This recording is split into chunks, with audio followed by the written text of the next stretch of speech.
Arthritis কিংবা বাত যাদের হয় তারা কিভাবে তাদের হাড়ের সুস্থতার জন্য কোন ধরনের খাবার গ্রহণ করবেন এবং কোন ধরনের খাবারগুলো বর্জন করবেন।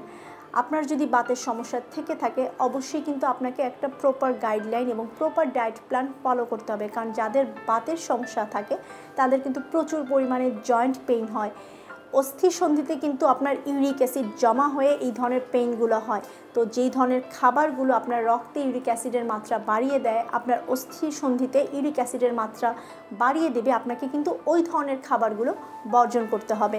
তো শুরুতে বলি, যাদের বাতের সমস্যা, বিভিন্ন জয়েন্ট পেইন আছে বা রক্তে ইউরিক অ্যাসিডের মাত্রা অনেক বেশি থাকে, তারা কিন্তু দেখা যায় যে আপনি সুস্থ থাকতে গেলে এই খাবারগুলো অবশ্যই একটু বর্জন করতে হবে।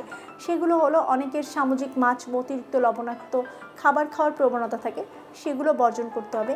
গরু ও খাসির মাংস খাওয়া থেকে বিরত থাকবেন এবং বীজযুক্ত যে খাবার যেগুলো রয়েছে, যেমন মটরশুঁটি, টমেটো, বেগুন, এগুলো একটু খাওয়া থেকে বিরত থাকবেন। যাদের ব্যথা প্রচণ্ড বেশি তারা কিন্তু কাঠবাদাম বাদে অন্য কোনো বাদাম, যেমন কাজু বাদাম, চীনা বাদাম, আখরোট বা ওয়ালনাট, এগুলো গ্রহণ করতে পারবেন না। পাশাপাশি নিয়মিত একটু ব্যায়াম করতে হবে, যাতে আপনার অস্থি সন্ধিতে যে ইউরিক অ্যাসিডটা জমা আছে সেটা দূর হয়ে যেতে সাহায্য করে। এখন তো বললাম আপনার যে আর্থ্রাইটিস বা বাত ব্যথা থাকলে কি করবেন, কিন্তু যাদের এই ধরনের সমস্যা নেই কিন্তু তারপরও হয়তো কোনো কারণে তারা হয়তো হাড়ে পেইন হচ্ছে, তো সেক্ষেত্রে কি করবেন বা হাড়ের সুস্থতার জন্য সেক্ষেত্রে আপনি কোন ধরনের খাবার খাবেন। আপনার যদি বাতের সমস্যা থাকে তাহলে তো সেটার লিস্ট অনেক বড়, কিন্তু যদি সমস্যা না থাকে তবু আপনার হাড়ে পেইন হচ্ছে, তাহলে আপনাকে ধরে নিতে হবে হয়তো বা আপনার ক্যালসিয়াম ডেফিসিয়েন্সি কিংবা ভিটামিন ডি ডেফিসিয়েন্সি রয়েছে। এক্ষেত্রে কি খাবেন? আপনার হাড়ের সুস্থতার জন্য তখন কিন্তু অবশ্যই আপনার খাবারে ক্যালসিয়াম, ফসফরাস এবং ম্যাগনেসিয়াম সমৃদ্ধ খাবার রাখতে হবে। তাহলে ক্যালসিয়াম সমৃদ্ধ খাবারগুলো কি? দুধ, দই, বাদাম, মাছ, মাংস, এগুলোতে কিন্তু প্রচুর পরিমাণে ক্যালসিয়াম থাকে। প্রতিদিন খাবারে 1 গ্লাস বা 1.5 গ্লাস করে দুধ রাখতে পারেন, হাফ কাপ করে দই খেতে পারেন, 5-10টা করে বাদাম কিন্তু খাওয়া যেতে পারে। সবজি হিসেবে আপনারা কিন্তু হলো যে টমেটো, গাজর, ব্রোকলি, ফুলকপি, বাঁধাকপি, এগুলোও রাখতে পারেন, এগুলোতেও পর্যাপ্ত পরিমাণে ক্যালসিয়াম রয়েছে।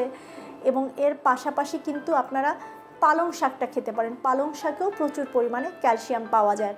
ফসফরাসযুক্ত খাবার, ফসফরাসযুক্ত খাবারের কথা বলতে গেলে প্রথমেই কিন্তু আপনার দেখা যায় দুধের কথা চলে আসে। মানে আপনি যদি প্রতিদিন খাবার তালিকায় দুধ, দই, পালং শাক, ব্রোকলি, বাঁধাকপি এগুলো রাখেন, তাহলে কিন্তু এমনিতেই আপনার ক্যালসিয়াম, ফসফরাসের চাহিদা পূরণ হয়ে যাচ্ছে। আপনার হাড়ে যে পেইন হচ্ছে সেটার জন্য কিন্তু ক্যালসিয়াম এবং ফসফরাস খুবই গুরুত্বপূর্ণ।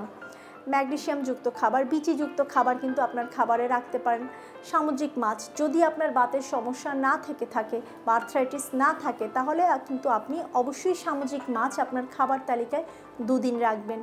গরু বা খাসির যে কলিজা রয়েছে তখন কিন্তু আবার আপনার খাওয়া যাবে। গরু বা খাসির কলিজায় পর্যাপ্ত পরিমাণে জিঙ্ক, ক্যালসিয়াম কিন্তু পাওয়া যায়, এবং জিঙ্ক এবং ক্যালসিয়ামও কিন্তু আপনার এই হাড়ের গ্রোথের জন্য খুবই ভালো, এবং হাড়ে যাদের পেইন হয় তাদের জন্য কিন্তু এগুলো খুব উপকারী। এর পাশাপাশি আপনি ওমেগা 3 সম্পন্ন খাবার এবং প্রচুর তাজা শাকসবজি এবং ফলমূল গ্রহণ করবেন। মানে বীচিযুক্ত খাবারও কিন্তু এক্ষেত্রে খেতে পারবেন। ওমেগা 3 কিন্তু আপনার সামুদ্রিক মাছ এবং সিমের বিচি কিংবা হলো কাঁঠালের বিচি এবং মিষ্টি কুমড়ার বিচি, এগুলোতে প্রচুর পরিমাণে ওমেগা 3 থাকে। সামুদ্রিক মাছেও কিন্তু প্রচুর পরিমাণে ওমেগা 3 পাওয়া যায়। তো হাড়ের সুস্থতার জন্য আপনাকে অবশ্যই ক্যালসিয়াম, ম্যাগনেসিয়াম, ফসফরাস, ওমেগা 3 যুক্ত খাবারও গ্রহণ করতে হবে। পাশাপাশি আয়রন এবং আয়োডিনযুক্ত খাবারও গ্রহণ করতে হবে। তার মানে যাদের আর্থ্রাইটিস বা বাতের সমস্যা আছে তারা কিন্তু যে ধরনের খাবারগুলো বর্জন করার কথা বলেছে ওগুলো বর্জন করে নিয়মিত ব্যায়াম করেন এবং হেলদি একটা ডায়েট প্ল্যান গ্রহণ করেন, তাহলে কিন্তু খুব সহজে আপনার হাড়কে সুস্থ রাখতে পারবেন, ব্যথামুক্ত জীবনযাপন করতে পারবেন। আর যাদের হাড়ে বাতের কোনো সমস্যা নেই কিন্তু এমনিতেই আপনার হয়তো জয়েন্ট পেইন করছে কিংবা ভিটামিন ডি বা ক্যালসিয়াম ডেফিসিয়েন্সি আছে, তারা যদি ক্যালসিয়াম এবং ভিটামিন ডি সম্পন্ন খাবারগুলো গ্রহণ করেন তাহলে কিন্তু আপনার হাড়কে আপনি মজবুত করতে পারবেন। আর আরেকটা যে গুরুত্বপূর্ণ বিষয় সেটা হলো প্রতিদিন আপনি 10টা থেকে 3টা এই সময়ের মধ্যে অন্তত 15 থেকে 20 মিনিট শরীরের 40% অংশে রোদ লাগানোর চেষ্টা করুন। এটা আপনার শরীরে ভিটামিন ডি তৈরি করতে সাহায্য করবে এবং ভিটামিন ডি কিন্তু আপনার হাড়কে সুস্থ রাখতে সাহায্য করবে।